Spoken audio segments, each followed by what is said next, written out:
Assalamu alaikum. Muhammad's Sunday Lectures, brought to you by the Nation of Islam, Muhammad's Temple, Unite. This Sunday's lecture will be brought to you by Brother Minister Haq Muhammad.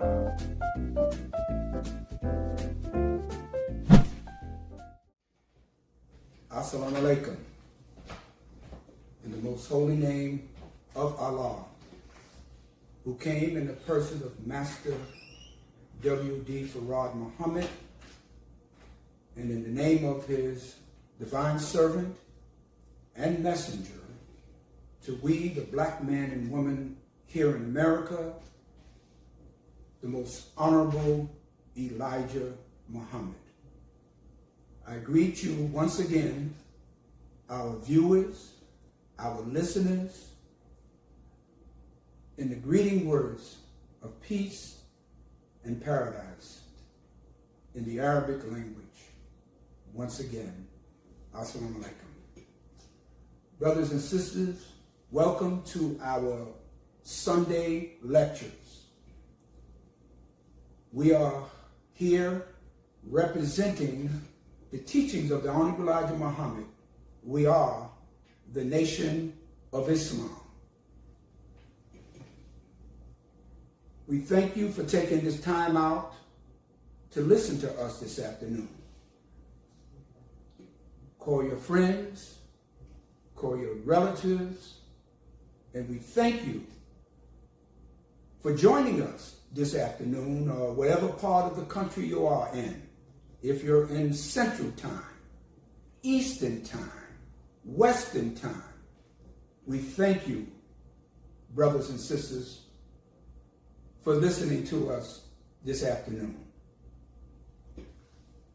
The Honorable Elijah Muhammad always taught us, whenever we come before the public, whenever we come to represent the teachings of Islam, we always open up in prayer. My name is Brother Minister Abdul Haq Muhammad. I am a member of the Nation of Islam. So we want to ask you to join us in the Muslim opening prayer. Whatever God you believe in, whatever deity that you say you respect and love, we just ask you to join with us this afternoon in the Muslim opening prayer. Please join us. Surely I have turned myself to thee, O Allah, trying to be upright, to he who originated the heaven and the earth. And I am not of the polytheists. Surely my prayer, my sacrifice, my life, and my death are all for Allah, the Lord of all the worlds. No associates has he, and this I am commanded. I am of those who submit. O Allah, thou art the King, there is no God but thee. Thou art my Lord, and I am thy servant. I have been greatly unjust to myself, and I confess my faults. So grant me protection against all my faults, for none grants protection against faults but thou. And guide me into the best of morals, for none guides into the best of morals but thou. And turn away from me the evil and the indecent morals, for none turn away the evil, or none turn away from me the evil and indecent morals but thou. And O Allah, make Muhammad successful, and the followers of Muhammad successful here in the wilderness of North America, as thou did make Abraham and the followers of Abraham successful. For surely thou art praised and magnified. And O Allah, bless Muhammad and the followers of Muhammad here in the wilderness of North America, as thou did bless Abraham and the followers of Abraham, for surely thou art praised and magnified in thy midst. Amen. Thank you, brothers and sisters, for joining us. Once again, in the name of Allah, the Beneficent, the Merciful, who came in the person of Master Farad Muhammad, and in the name of his divine servant and messenger, the most honorable Elijah Muhammad, I greet you once again in the greeting words of peace and paradise of Assalamu alaikum. Brothers and sisters, we are going to talk about a subject today that is very sensitive, is very dear to my heart. It's something that we should always concentrate on as we remain here in America fighting for freedom, justice, and equality. It's a sensitive subject, and we must take our time. We must carefully deal with this subject because it represents our salvation as a people. It is on the black woman. This subject is sacred, and it should be sacred to each and every one of us because we're talking about something that is dear to our hearts, our black woman. We all have a mother.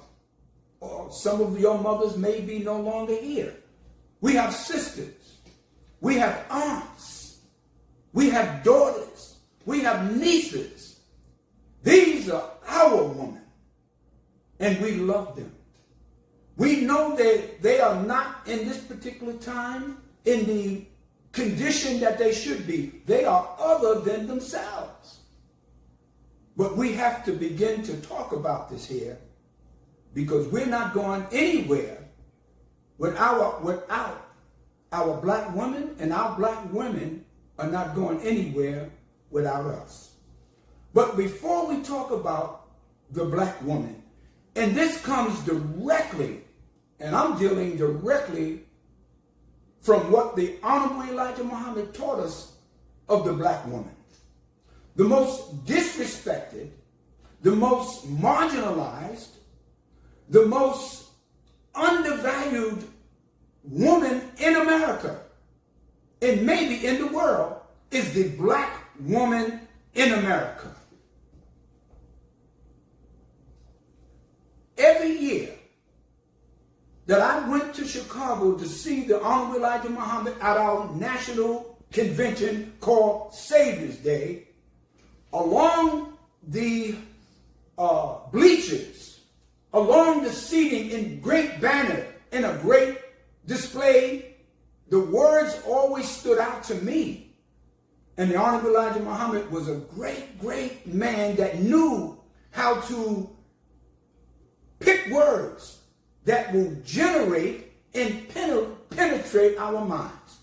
Along the banner was, we must respect, protect, and elevate our woman.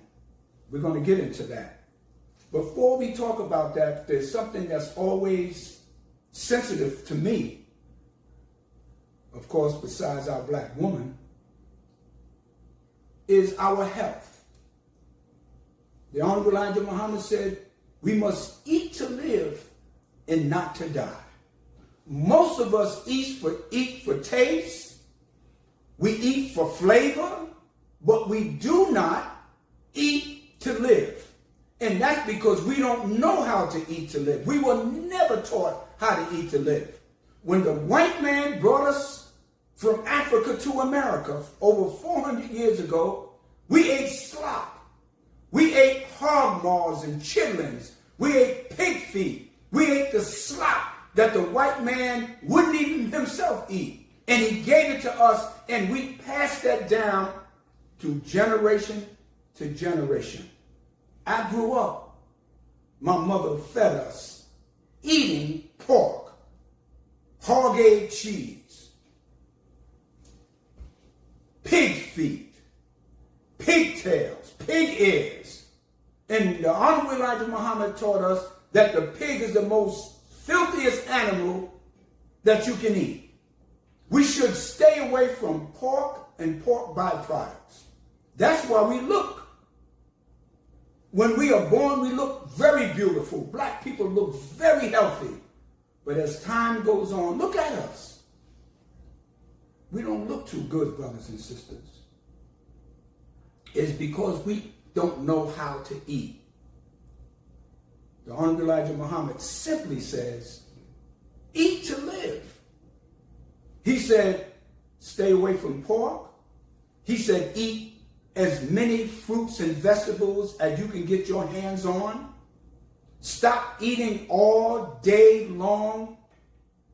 You eat in the morning, then you have another meal. Then after that, you eat lunch. And after that, you have an afternoon meal. Your stomach is constantly grinding. The stomach is a very sensitive area of your body, but if you're constantly eating, it never rests. Then you eat dinner. Then after that, you eat another portion of food. Then before you go to bed, you got to have a midnight snack. You're eating Captain Crunch cereal. You're eating Oreo cookies. These things are not good for us. Preserve your body. There's no reason why we are dying at the age of 50. We have heart attacks. We have strokes. All directed because of what we put into our bodies. You are what you eat. If you eat toxic foods, that's what you are. You're a toxic human being. If you eat grease, you're nothing but grease. If you eat poison, your body is full of poison. Some of us don't even have a normal regularity, which means that you're supposed to at least relieve yourself at least twice a day. At least twice a day. Because that stuff is all backed up in your colon. You see brothers walking down the street, look like they're pregnant. Stomachs all out here. Look at your stomach. Some of you haven't seen your shoes in years because you can't even look down. You can't even see your feet until you go to bed. So I am appealing to you, brothers and sisters, our sisters too. And the only reason why they live a little longer than us, because they are able to get pregnant, so they have what is called prenatal care. So they're going back and forth to the GYN, to their prenatal care doctors, and they're getting checkups. So they know their body. So when they have a child, all of that poisons is coming out after the child is born. They call it afterbirth. Didn't want to upset you, just wanted to check you and let you know we can do better and we can live longer. Now, just be patient with me. I'm not sure if I'm going to get through this subject. We may have to do it in a part 2. But brothers and sisters, please listen to me. We're not here to offend anyone. We are just here to bring you the truth.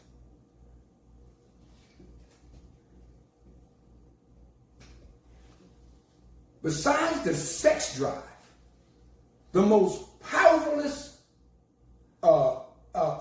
energy in the human makeup is the power of love. I'm going to say that again. One of the most powerfulest forces in the human makeup is the sex drive. It's an appetite. It's a natural response that we have for one another.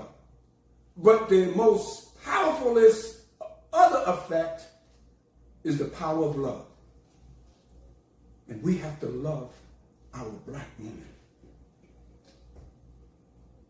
The Honorable Elijah Muhammad said we must respect, protect, and elevate our black women. We want to talk about those 3 things. We want to break it down so we can understand the need for that, because our black woman needs us. They need us. They're screaming for our attention, our need for their security of them. They're calling out to us to protect them, respect them, because they are other than themselves. Our black women are jewels. You know, you take your money and you put it in CDs. You take your valuables and you put it in safe deposit boxes. You hide it in your house. Some of us have thousands of dollars and we put it into investments. But what about our black women? What about our black girls? What about our black daughters? Don't we have more respect for them and love for them than we have for those things I just mentioned?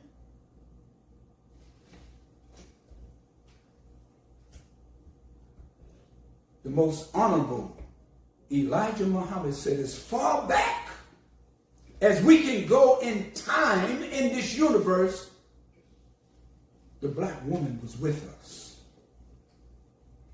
You cannot find a time. Yes, the black man created himself out of triple darkness, but we don't know when the black woman came. We don't know if it was a minute after we came into creation or 1,000 years. We don't know. But as long as we could remember and record, she has been there right with us. Right today, she's with us. We love the black woman, but we have to develop a value of her in order to love her properly.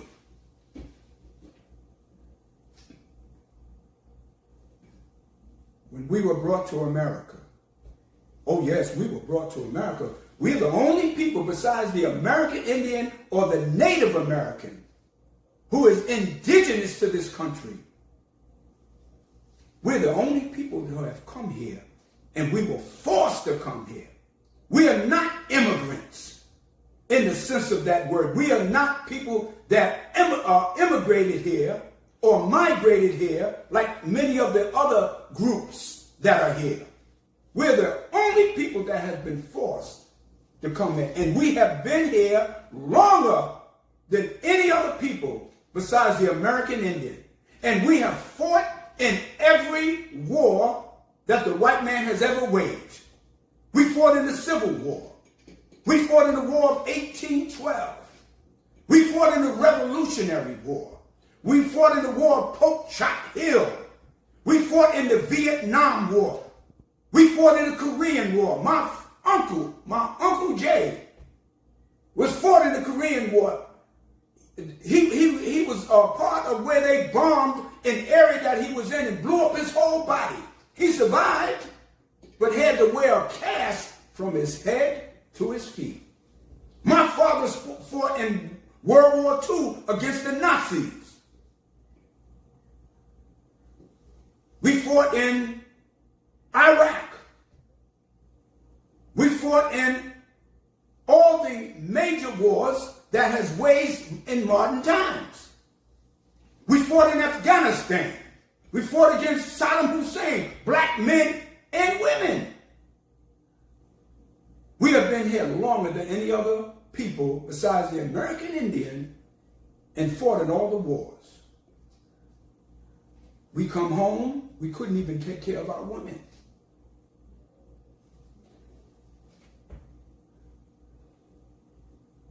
The Honorable Elijah Muhammad said God in person taught him, introduced himself as W.D. Farad.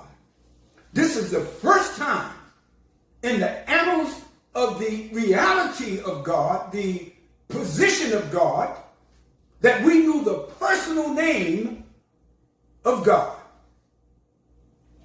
Moses saw him, met him in the burning bush. He talked to Moses as a man speaking to his brother, but he came to him in a burning bush and said, I am that I am. But Moses didn't know the personal name. Abraham met with the Lord. Job talked to him.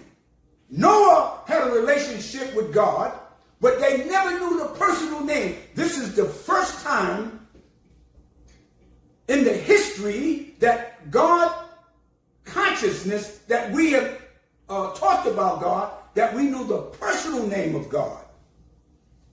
He introduced himself as W.D. Farad. See, you know the name of there's a president of the United States. His name is Joe Biden. And you know his personal name. But he is the president, that's his title. We know Allah, but no one has talked to us until the coming of Master W.D. Farad that we knew his personal name. All praises is due to Allah.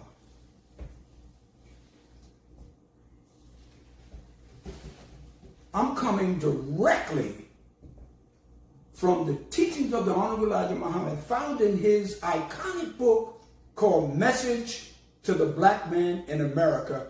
And he has a chapter in this book called The Black Woman. It is found on page 58.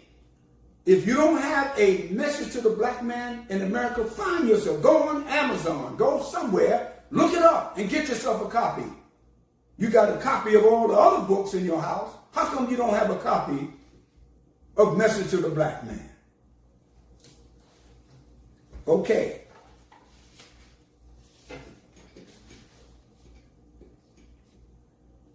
The Black Woman. That's the title of this chapter. The Black Woman. The Honorable Elijah Muhammad, very simply, very plain, because he wasn't a complicated man. He made things so simple. They say even a fool can understand what he was teaching and talking about. Okay? I hope everyone is all right so far.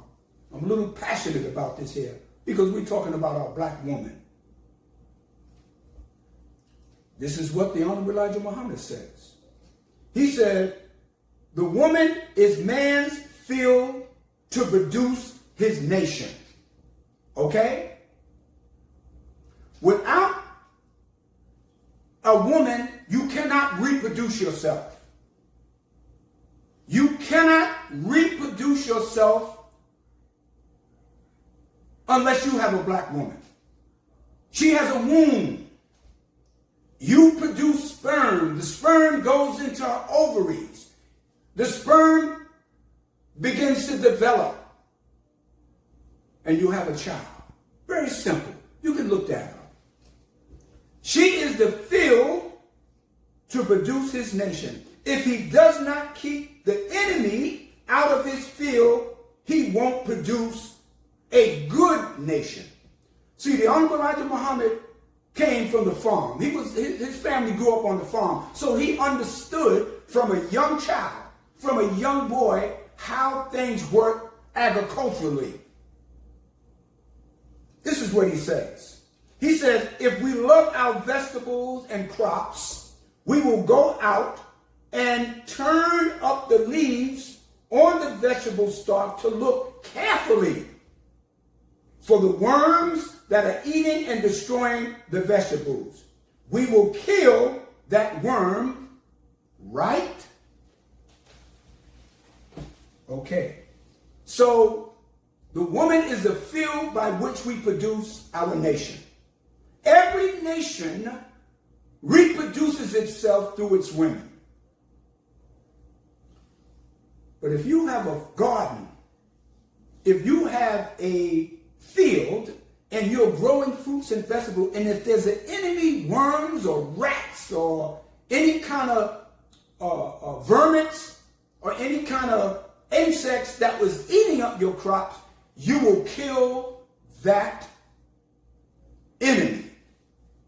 That is very simple. So the Honorable Elijah Muhammad says, again, we will go out into the cotton field and look for the enemies of our cotton and try to kill that enemy. We study poisons, chemicals, of the earth, and we pour these chemicals on the enemies of our crops to keep the enemies from destroying our crops. We love the crops that we can produce every year, every season, as well that we kill every enemy that we find seeking to destroy our crop. How valuable, he says, is your fruits, your vegetables? How valuable are they compared to your black woman? How valuable? This is the question that Mr. Muhammad asks.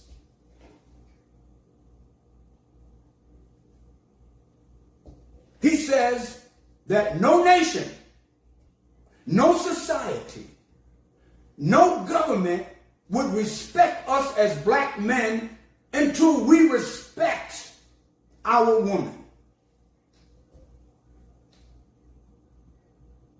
We will never be recognized as a civilized nation, Mr. Muhammad says, until we show a genuine respect for our woman.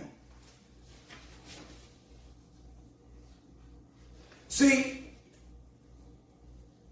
he says, this is the Honorable Elijah Muhammad.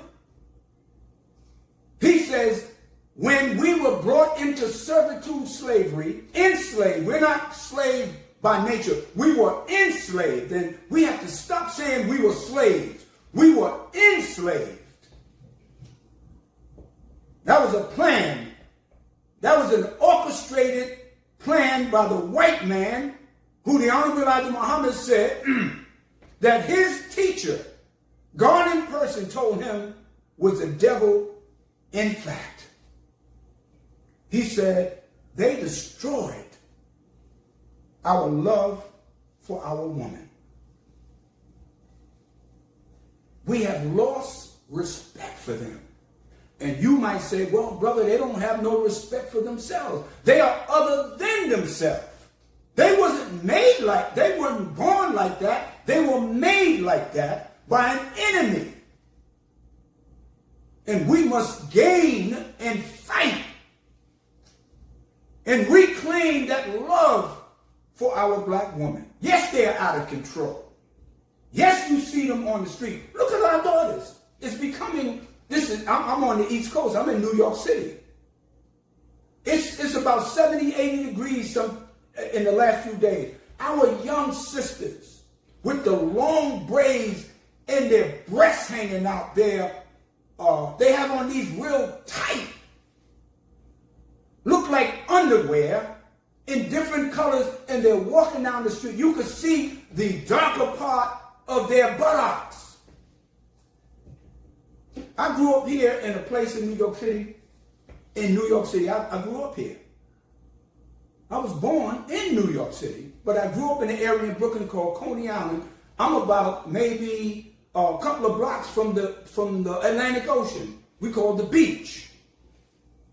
And I can remember as a young boy, if you were on the beach and the women had a bikini on, or they had a bathing suit on, all the men, you could not leave that beach and walk onto the avenue and go to a local store, because you will be designated and you could be arrested for indecent exposure.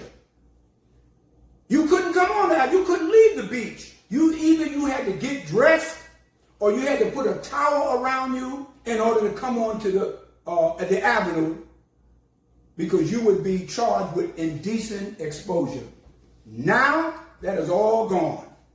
You see, you can't even tell if a person has a bathing suit on, or the women that are walking around with literally almost nothing on. No shame. Excuse me. No shame. These are our young daughters. And if you don't feel anything, brothers, then there's something wrong with us. We have lost a consciousness that we should have for our woman. Let me, this is very sensitive for me, The Honorable Elijah Muhammad said in 1959, he traveled to Saudi Arabia to make Hajj. Hajj is a Muslim term used to describe a pilgrimage to a particular site or place. And he said he was in, let me just read it, because I want to come straight from him. Because I don't want no one saying, brother, that's your fault, brother Hawk. That's what you talking about. No, I'm coming straight from the teachings of the most honorable Elijah Muhammad. All praises is due to Allah. He said, in 1959, he said, I traveled to Turkey. He said, I traveled to Africa, Ethiopia, and Sudan. He said, I visited Arabia, Mecca, and Medina. He said, I visited Pakistan. He said, we returned home from Lahore, Pakistan. And he said, on the 6th of January, 1960, he said, everywhere I went, there was great respect for their women. He said, some places I went, you didn't even see the women. But you can look at our daughters, our women, our sisters. You see them out all times of night, 3, 4 in the morning. That's walking the street, unprotected. We have lost the respect for our women. I know, brothers, they're out of control. I heard a song by, I don't know what rapper, but they said they ain't loyal. Talking about our women. They ain't loyal. How can they be loyal if they see us that we are unloyal to them? Women by nature wants a man to protect them. They want a man to love them. They want a man to show passion and humility for them. But the white man during slavery, during our enslavement here in America, destroyed our love. Our women would be out. Let me tell y'all, when historically, I'm going to get into a little bit of history. When they brought us here, the first generation of our men and women were killed off. This is true. This is it. Go read it. Go study it. The first generation of enslaved black men and women that came here in the hulls of ships, that first group of adults were murdered, were killed by the white man. Why did they do that? Because once you kill off the father and the mother, then you can take those children, rear them, raise them, and make them a perpetual slave and commit it to you. So we here in America, we black people in America, we are the offspring. We are the lineage from that generation that whose parents were killed off, and the children were able to be controlled and enslaved by our enemy. We are that offspring. Okay? In that time, brothers, I'm talking to the brothers, but I know the sisters are listening. And I know some of you sisters say, I don't need no man. Oh, yes, you do. You need a man. Deep down inside, you are yearning for a man.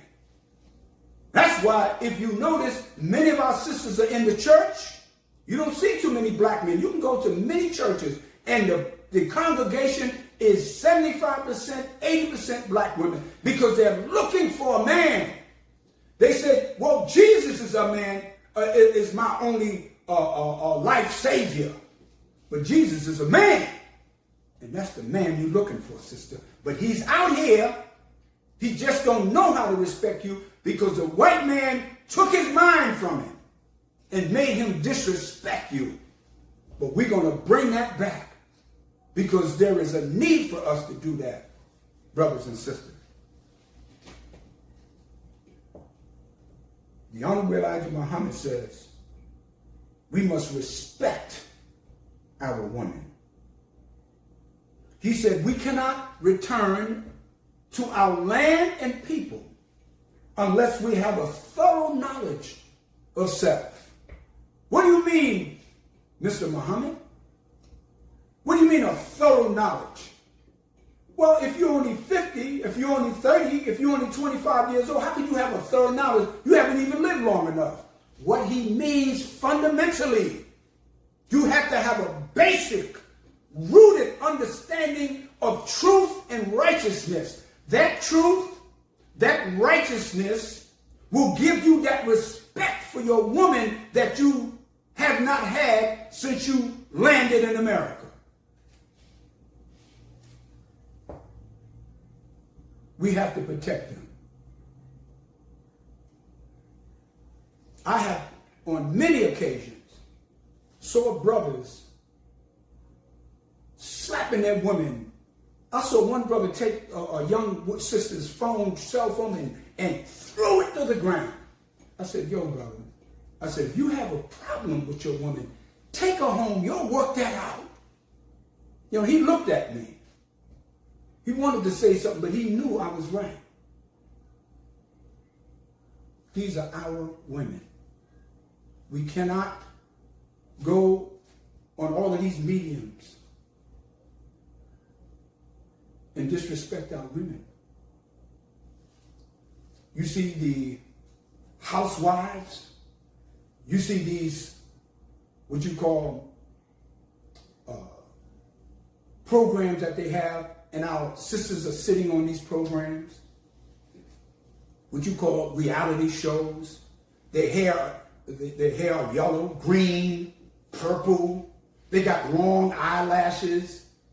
You know, our women, they pick the women that's very voluptuous, have big breasts and big hips, and they got their legs open, and they're cursing at each other, spitting at each other. So the world sees that. That goes all around the world. So the Chinese man comes here. He looks at our women. He sees them on these reality shows. So he comes, he thinks that's what they are.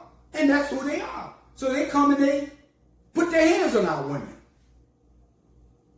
Even our brothers from Africa, they'll come here. They think that's how our women are. They don't know about your mother. They don't know about your sister that's a decent woman.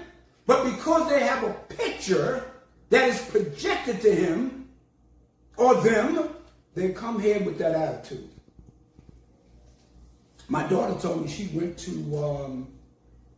where was she at? In the Caribbean. I'm not sure if it wasn't Jamaica, it wasn't one of the Caribbean islands. She said her and her friends after graduation, they went there. There was about 4 of them, and everywhere they went, they were propositioned. And he said, come here, Keisha, Shaniqua, come here. Let me take you upstairs to the hotel. Don't even say, let me take you to dinner. They think they're easy. They're prostitutes. They're hoes.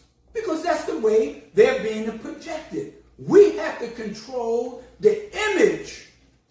And this is why the Honorable Elijah Muhammad, when the sisters come into the Nation of Islam, he puts clothes or instructs them to put on clothes, to cover their hair, to cover their breasts, to cover their private parts. Not only does the white man and other men from other countries, from other nationalities, from other cultures, disrespect and not protect our women, but we use and abuse our own women, brothers. I see the way we talk to our women. I see the way that the names that we call them.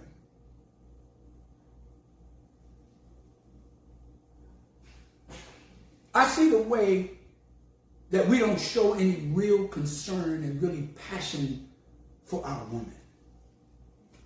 You know, when I was growing up, I watched as a little boy. It was me. I was the youngest at the time, and then I had a brother about 4 years older than me. And I might have been about 7, 8 years old. My brother may have been about 11. And I had an older sister. She was 5 or 6 years older than us. And every time my father got intoxicated, every time he got drunk, he started hitting on my mother. And we would cry.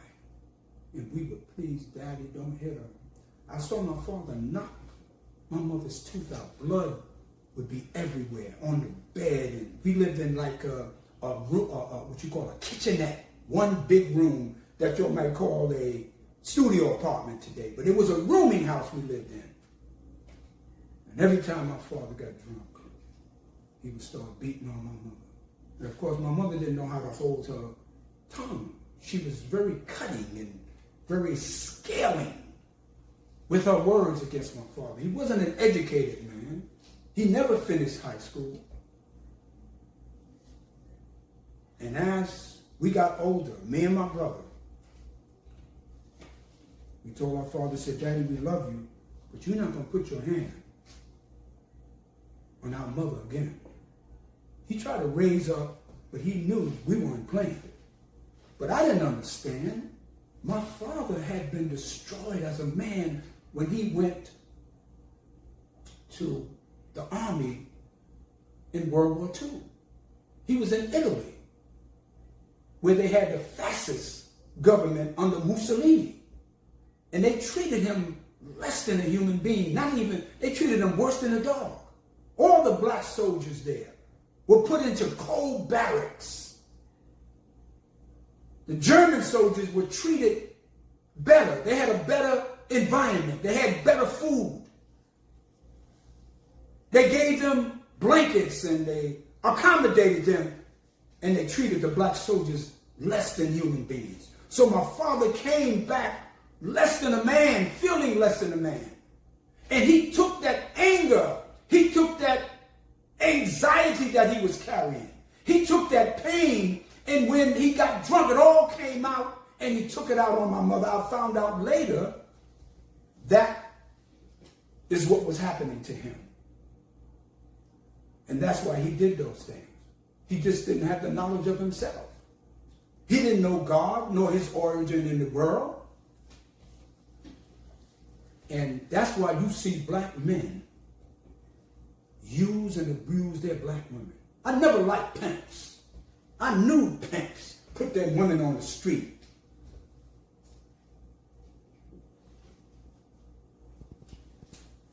The black woman, regardless of her condition today, she has stuck with us thick and thin over the 400-year period.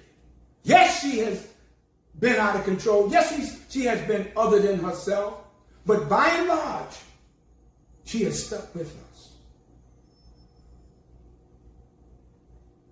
Look at the dope. Sometimes you see dope fiends walking down the street, crackheads, and they got the woman, she's following, the black woman, she's following right behind them. Even though they're both in that condition, she's hanging right in there because she has a natural inclination to her black man.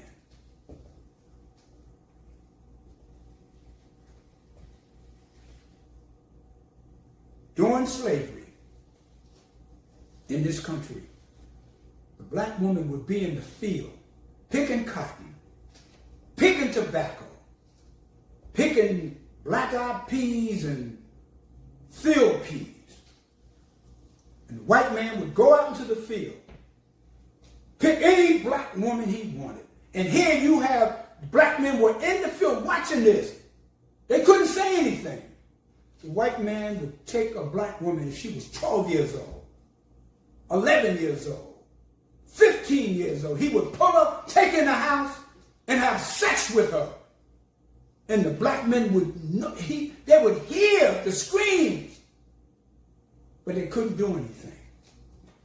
Because if he said anything, they would bring him to the square. And they would give 50 or 100 lashes with a whip.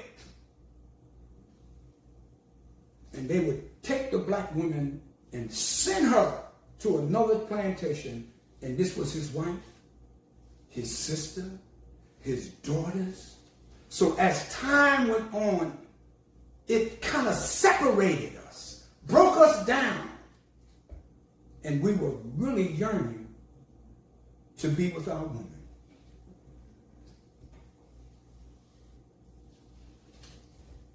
If you look at a picture, look at some of the pictures that they painted during our sojourn in America under slavery. You see black men in chains walking in a line.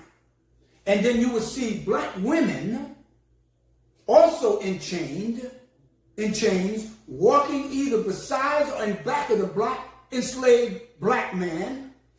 But if you notice, if you look carefully, you would see the children.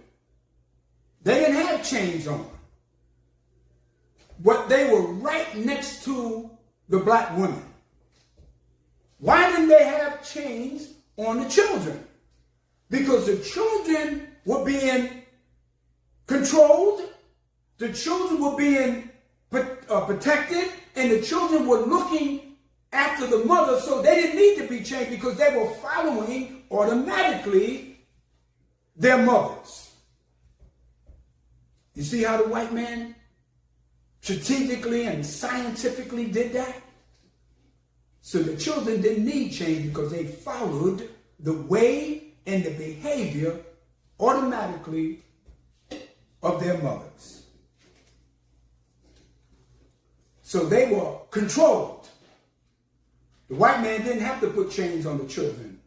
They were under control of the mother. We're moving right along, brothers and sisters. The Honorable Elijah Muhammad said we are talking about the black woman. She belongs to us, and we belong to them. We have a mutual love that should be generated and nurtured in our environment.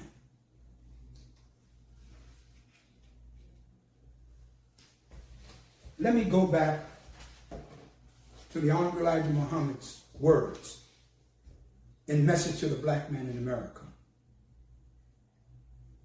He said, "Is not your woman more valuable than the crop, the corn, the cotton, the cabbage, the potatoes, the beans, the tomatoes? How valuable is your woman?" How do you measure?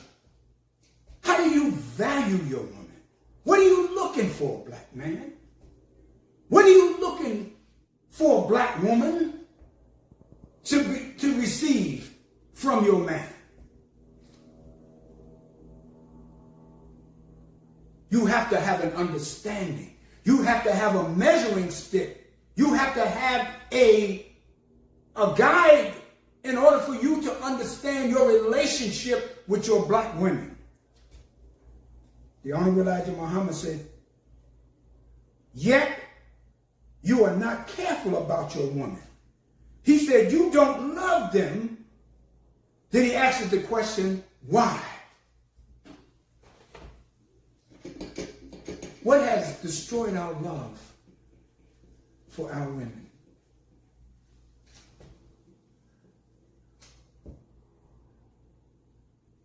He said, we mistreat our women, our own women. We mistreat them. You know, I was a director of a community center. And in the community center, I had dozens of children from 6 years old to 12, and then in the evening we had the teenagers. But I noticed that the young girls would come into my office and they would want to sit on my lap. They wanted to be around me. And they would say, they would call me, "Mr. Stewart, you're like my daddy. Are you my dad?" I said, I'm not your daddy. I said, I can be a friend. What they were yearning for, something that they didn't see in their home. You know, there's an unspeakable thing that is happening in our community. Our young girls are being molested. They're being violated by their uncles. They're being touched by their brothers, by their male cousins. Some of them even by their own biological father. That didn't exist among our people when we were in Africa. Where did that behavior come? Where did we lose that kind of respect?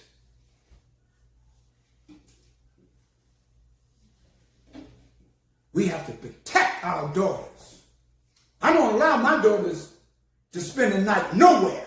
They have never spent the night. I don't have no, can I spend the night? No, you ain't spending the night with nobody. You spending the night in your own room. Because we are other than ourselves. We have been made other than ourselves. Therefore, that other than self mentality has caused us to do things to our women and our girls that are unspeakable, and we have to get away from that. We curse at our women. We degrade them. We're doing nothing but following the white man. That's what he does. But he protects his society.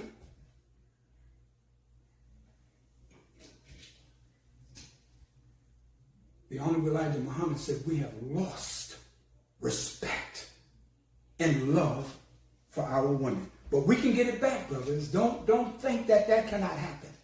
But he says that the only way that we can return that love for our women and our mistreatment, and he said the white man's false religion has caused us to be in the condition that we are in. What do you mean, the white man's false religion? They taught us Christianity. In Christianity, there's a false concept of God, and we believe that we're going to go to heaven after we die. So we do crazy, unspeakable things here on the earth, thinking that we're going to be forgiven when we go to heaven. That's a crazy concept.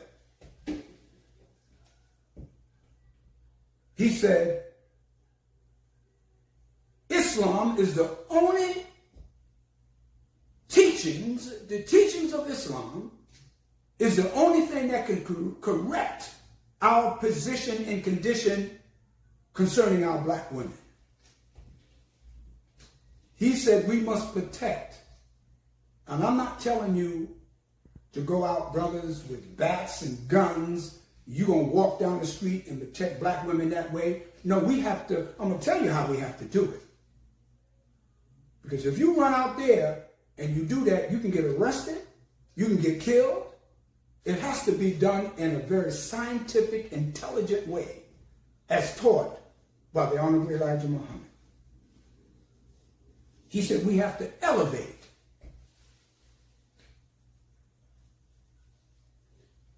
He said we have to also elevate our black women. What do you mean? How do you elevate? You know, if you look at the Jewish community, they don't send their girls, their females, to the public schools. Not in New York. I don't know what they do in the other cities, but I know in New York City, they have what is called yeshivas. Oh, yeshiva is a school that teaches religion, the Hebrew religion, or the Jewish concepts. It teaches them economics. These are the girls. They don't send their girls to school, to the public school, until they reach not high school, until they reach college age. They go from elementary school all the way to high school, and then they graduate. Then they allow them to go to college. See, by that time, they have indoctrinated, they have taught, they have trained their women into the Hebrew religion, into the Jewish principles, into the Torah, which is their governing principles that is found in the Torah, which you call the Old Testament. But we take our girls and they're everywhere. And the white man is able to do and to train them in his way of thinking. This is true. When the Honorable Elijah Muhammad met with God in person, Master Farad Muhammad, in 1931, he said he accepted what this man presented to him. He wasn't forced. He wasn't beat down. He said he accepted the teachings of Islam as it was presented to him. And one of the first things he did, he took his children along with the other children that had become Muslims. And they set up the University of Islam in Detroit, Michigan. And the Honorable Elijah Muhammad was charged with influencing the mind of minors. You know, they have a thing that they had back then. I don't know if they have it now. They probably do. They charged him with that. They charged the teachers in the beginning, but he said, no. He said, I'm the one who told them to take their children out of the white man's schools. Influencing the minds of minors. Okay? And they put the messenger on probation and demanded that he put his children back into the white man's schools. He went back after he was released. He went back still and put his children in the University of Islam. That's right. He knew that our daughters could not be in the hands and in the minds of these white people, because if we allow them to teach us, then they become controlled, influenced by the white man's world and his religion. He said, no, I'm not having that. I hope everyone's all right so far.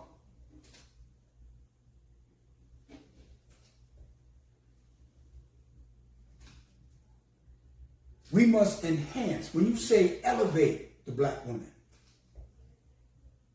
we can't beat them down. We can't treat them like the white man has treated us. Then we become the devils that we call the white man.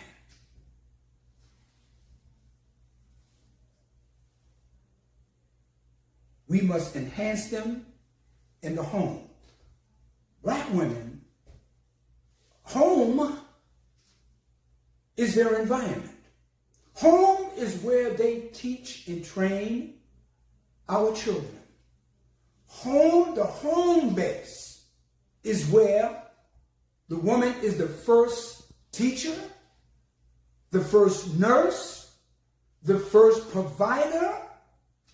That is her domain. And we should not, the Honorable Elijah Muhammad said, interfere with that. We guide, we give ideas, but we don't take control of that, because that's her base. And if she's out of place in that base, then we begin to sit down with our women and we discuss how the home and the children should be raised and reared. We have to elevate her in industry. Home is her base, but that's not necessarily her place only. She can be a scientist. She can be a writer. She can be a businesswoman. She can drive trucks if she wants to. We cannot limit her because she has a mind. You know, before the advent of Islam in Saudi Arabia, you know what the Arabs used to do? The Arabs would bury their female babies in the desert of Arabia. The child would be born and they would take the child, the female child, and bury them alive. How savage is that? You know why they did that? Because they believed that the male had more value than the female. They felt the female was soulless, that the female had no true value in life and they would bury their female. It wasn't until Prophet Muhammad, may the peace and blessings be upon him, introduced the Holy Quran or the revelations of Allah to them to offset that madness. And right now, we black men, we are burying, like the Arabs, our women into the filthy world and the debauchery that we find ourselves in America. We are like the Arabs. We are burying our female. Not our babies, but their minds. And until we get our females out of the hands of the white man, the better we'll be as a nation. But that can't happen unless we love them, brothers. Unless we love them. I'm going back, because I'm not stepping out from what the Honorable Elijah Muhammad taught us. He said, the black woman. He said,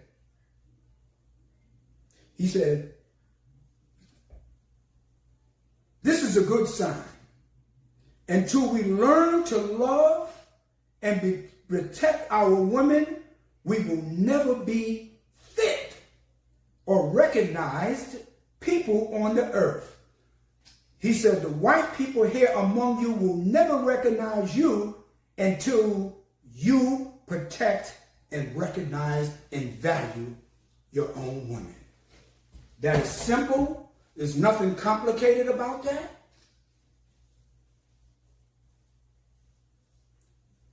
It's almost, there's almost a need for us to cut off the world from our community. You know how when a family has problems, everybody goes into the house and close out outsiders, people that's not a part of the family. Some of you have wives and children. If you want to correct the problem, you eliminate the outside world and you go inside and you talk about the problem. You identify what the issues are, what caused it. If you don't know the cause, you don't know the solution. And you're not going to find the solution. Okay? So, you go inside. We really probably need to do that. Close out the world and invite the black men and black women and have, like, you know how different organizations and agencies have conventions. They close it out to non-members. You have to be a member of a union to be a part of the union convention. You have to be a member of a particular group or society in order to participate. That's what we probably need to do. I think that's what the Honorable Elijah Muhammad was trying to do. You know, he said Islam is not only able to elevate your woman, but until you have the power, you have to have the, look at that word. He said you have to have the power to protect your woman. How do you get the power? First of all, you get the knowledge of yourself, who you are. What's your purpose in this world? What is your vision for a better world? Are you powerful enough to protect and make sure that you have a decent and safe place to live? But that has to come by you being forceful, by you being consistent.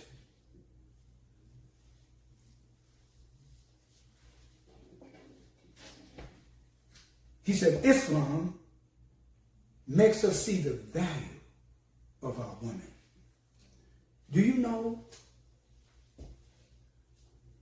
that because we live in society like this, we believe that you think, or black men think, and a lot of men determine their manhood based on how many women they had sex with. Yo, son, I hit that. Yeah, you see her? Man, I rock that thing. This talk very degrading about the women. And then you're walking down the street and you're looking at these little boys and girls. They look like you. You don't even recognize them as your children. So you put notches. You know how cowboys, when they shot or killed people, they put a notch next to their sleeve? Oh yeah, I shot about 20 people, killed about 10 of them. We do that with our women. Oh yeah, you see her? But brothers, you got a mother. You got daughters. What if someone came and you were talking to someone that you didn't know that was your daughter? And they said, yeah, man, you see that broad over there? And that's your daughter. And he says to you, yeah, I rode that thing all night, son. And you said, man, that's my daughter. That's the society. That's why I said that we may need to cut off the rest of the world and have a black man, black male convention. And thus we can sit down and go over all the things, and based on the teachings of the Honorable Elijah Muhammad, we can solve some of these problems. I don't care how wretched, I don't care how disrespectful and out of control a black woman is, or black girl, or our daughters. Do not put your hands on your black woman. Do not curse them out. Do not degrade them. Don't call them all kind of hideous names. Those are our women. Those are our mothers that will produce our nation.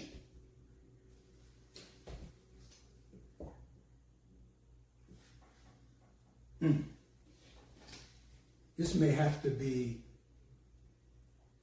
done in a part 2 because I want to cover some things that I'm not saying today, brothers and sisters.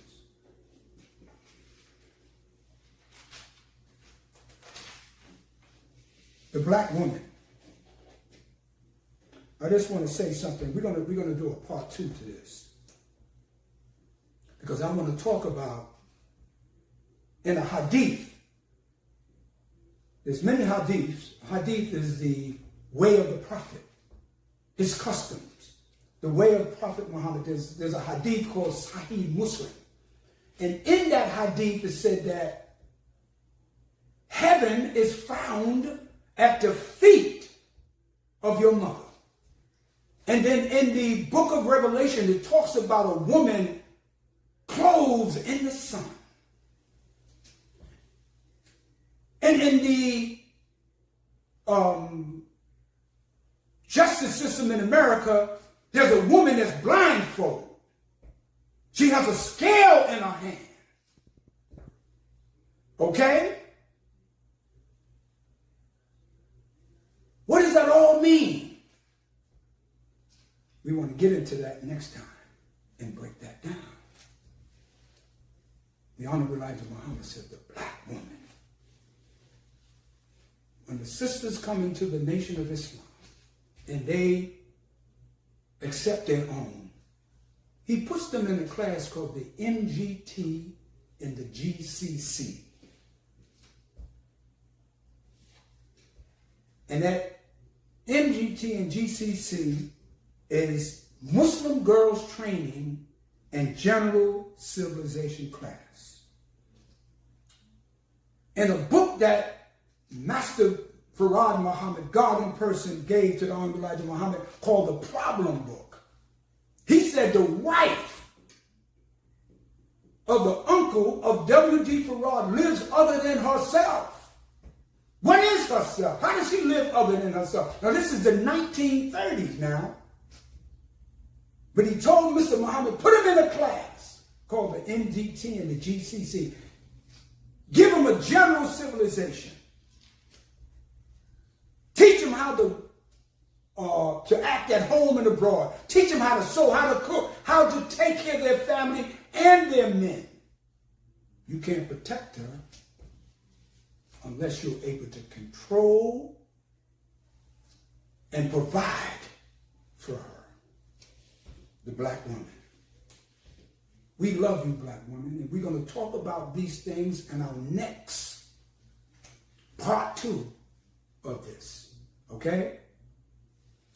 So I'm going to close on this part, but we're going to do this next week. I want y'all to tune in because we're going to talk about that woman clothed in the sun.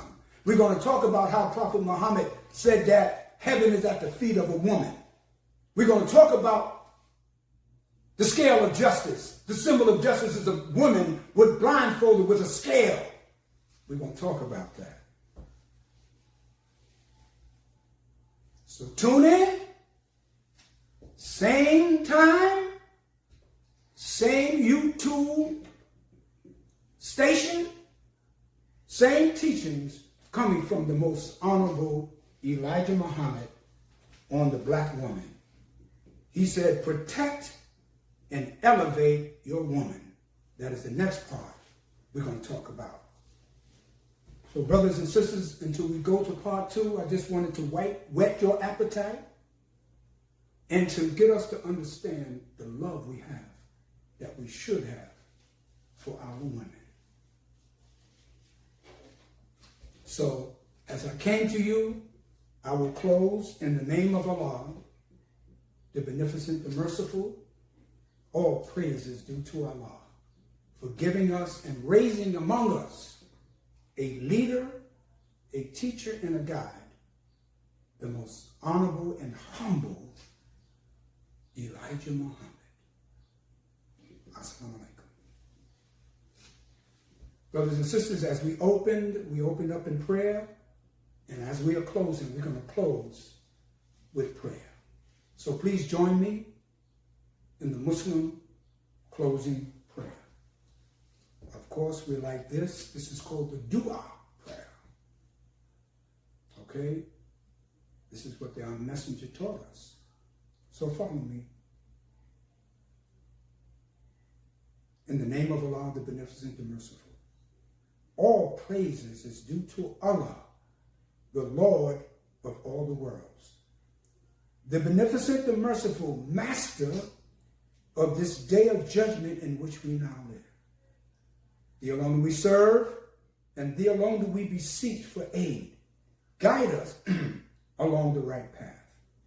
Along the path of those who thou hast bestowed favors, but not along the path of those whom thy wrath is brought down, nor along those who go astray. Say, He, Allah, is one God. Allah is He, who nothing is independent of, but upon whom we all depend. He neither begets not, nor is he begotten, and there is none like him. And I bear witness that none deserve to be praised and worshipped besides Allah, who came in the person of Master Fard Muhammad, and I bear witness that the Honorable Elijah Muhammad is his true servant and messenger. Amen. Brothers and sisters, again, thank you for joining us. You will get some information on how you can learn more about the teachings of the Honorable Elijah Muhammad in our Sunday lectures, and how you can reclaim your own, how you can support us. Hope we didn't disrespect anyone. Hope I didn't make you feel uncomfortable. We're just giving you the truth. So stay tuned for this information, and until part 2, the black woman. Protect, respect, and elevate her. Assalamu alaikum. If you believe what you heard taught today on Islam is true, and you would like to learn more, or you are ready to accept and reclaim your own, contact the Lost Foundation of Islam Muhammad's Temple United at 623-312-4352. Again, that's 623-312-4352. We thank you for joining us today, and we ask that you return next Sunday and invite your family and friends. We ask your support so that we may continue to get the truth out to our people. You may contribute by donating to our Cash App at $MT United. That's $MT United. The Lost and Found Nation of Islam, Muhammad's Temple United, is seeking to unite with all of the believers in temples across the country. If you are a member or a part of a temple, or if you have a temple, contact us and let us unite one nation under one way of life, Islam as taught by the Honorable Elijah Muhammad. Don't see your city or state? Let's change that. Let's unite and put your temple on the map of unity. Let us not come together in unity in belief only, but let us come together and unify as one in practice. The time is now, black man and woman. Your nation awaits you. Assalamu alaikum.